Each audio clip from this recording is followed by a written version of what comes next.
আসসালামু আলাইকুম। দেখেন, একটা নির্বাচনের অনেক নিয়মকানুন থাকে। তার মধ্যে অন্যতম একটা নির্বাচন কমিশন নিয়ম করেছিল যে 400 গজের মধ্যে, ভোট কেন্দ্রে 400 গজের মধ্যে কোনো মোবাইল নিয়ে যাওয়া যাবে না। কিন্তু সেখানে কি হলো, আজকে নির্বাচনী যে ব্যালট, সেখানে সিল মারার ছবিতে 6 লাখ পুরো নেট দুনিয়া। এক একজনে নতুন ভোটার সিল মেরে মেরে ফেসবুকে শেয়ার করতেছে।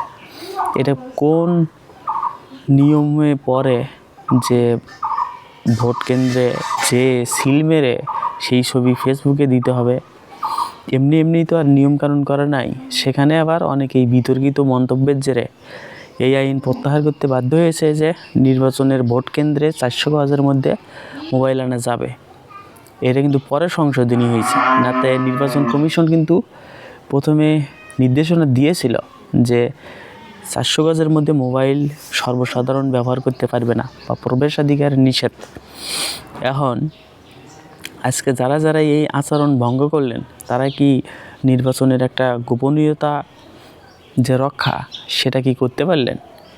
সেটা কিন্তু করতে পারলেন না। বিশেষ করে ব্যালট পেপারের ছবি তোলা আর সামাজিক যোগাযোগ মাধ্যমে তা প্রকাশ করা আইনত দণ্ডনীয় অপরাধ।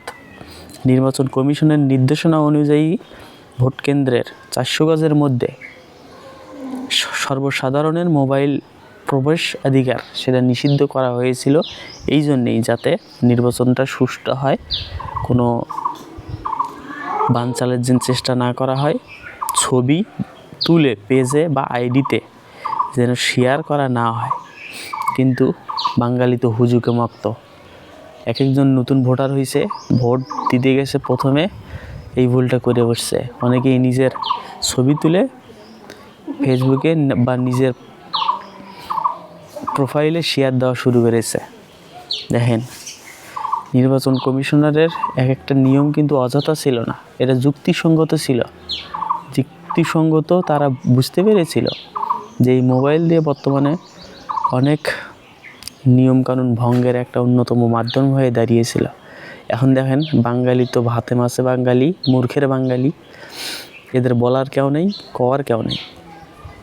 একটা নির্বাচনী যে নিয়মকানুন, সেটাতে একটা কালো ছাপ মেরে দিল বাঙালি। ধন্যবাদ।